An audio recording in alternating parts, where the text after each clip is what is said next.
Hi, today we're going to demonstrate for you the Waterprofit valve. We've designed our valve to save homeowners anywhere from 20 to 40% per month on their water bill. How we do that is we regulate the amount of air that's going through their lines, and we're going to demonstrate for you how we do that today. Now over here we have our test bench. We have two line simulators. The line simulator all the way to the right doesn't have a Waterprofit valve in it, but the line simulator to the left has a Waterprofit commercial valve already installed. When I turn this test bench on, you're going to see this stark contrast between the line without the valve and the line with the valve, and that'll give you a better understanding of how our technology works. But we're going to take it one step further. Once we've done with that, we're going to turn our test bench off, and then I'm going to install a Waterprofit residential valve into the line that currently doesn't have any valve in it. And now you're going to be able to see the contrast between that same line before and after once the valve is installed. So let me start the test bench.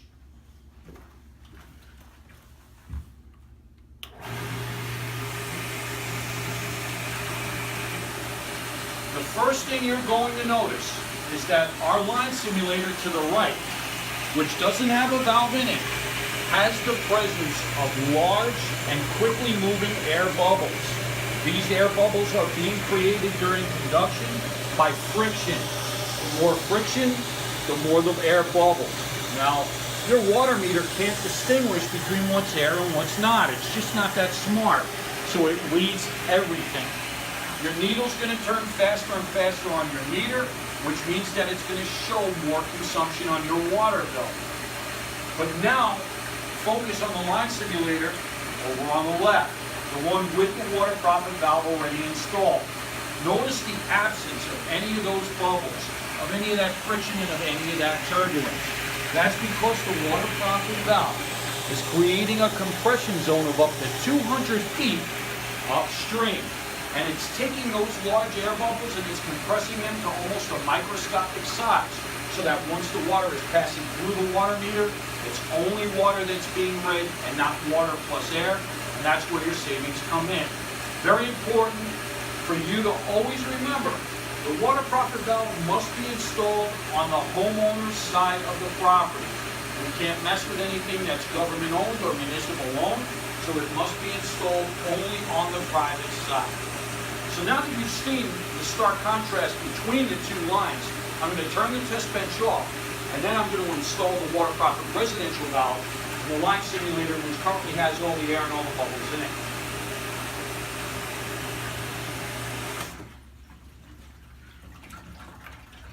This is the Waterprofit residential valve. Now this is a 3/4 inch valve, but it's not a broad brush because no two houses are exactly the same. So some customers might have a 1-inch line. So what we've done is we've designed this very simple liter adapter. And what this adapter is going to do is it's going to convert your 3/4 inch valve into a 1-inch valve. Application is really quite simple. All you do is take the adapter, you work from the bottom to the top, you slide it up, and boom, with one movement, we've converted a 3/4 inch now into a 1-inch. And this is a 1-inch application that we're currently dealing with on this line. So now what I'm going to do is I'm going to loosen up our water meter adapter.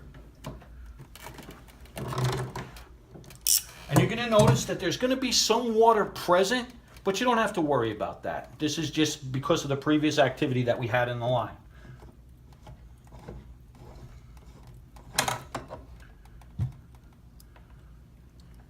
There's going to be an O-ring. This O-ring is very important. Always remember, once you install your valve and you do your reattachment of your adapter to your water meter, you must have the O-ring, otherwise it will not work properly. So now we're going to take our adapter and it's going to be real simple. All we're going to do is we're going to take the valve, we're going to slide it into the adapter just like that, and it's going to sit on the flange. As simple as that. We're going to take our O-ring, we're going to readjust our O-ring, we're going to pick up our meter, and we're going to reattach.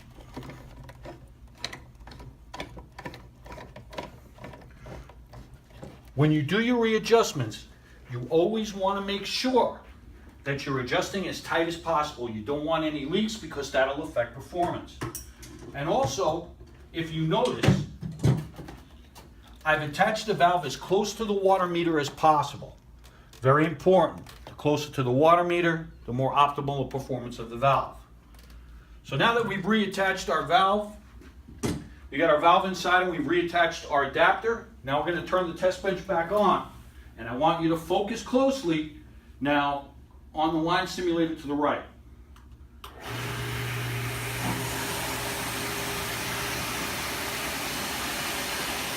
Now just a couple of minutes ago, remember all of that air, all of those large bubbles that were moving so fast through the line? Now take a look at it. What we've done is, again, we've used our technology and created a compression zone up to 200 feet upstream, and we've taken those large air bubbles and we've compressed them into minuscule air bubbles. And this is the technology that's going to save you as a homeowner anywhere from 20 to 40% on your water bill every month. Thank you for watching our video today. I hope it's been helpful, and if you have any questions at all,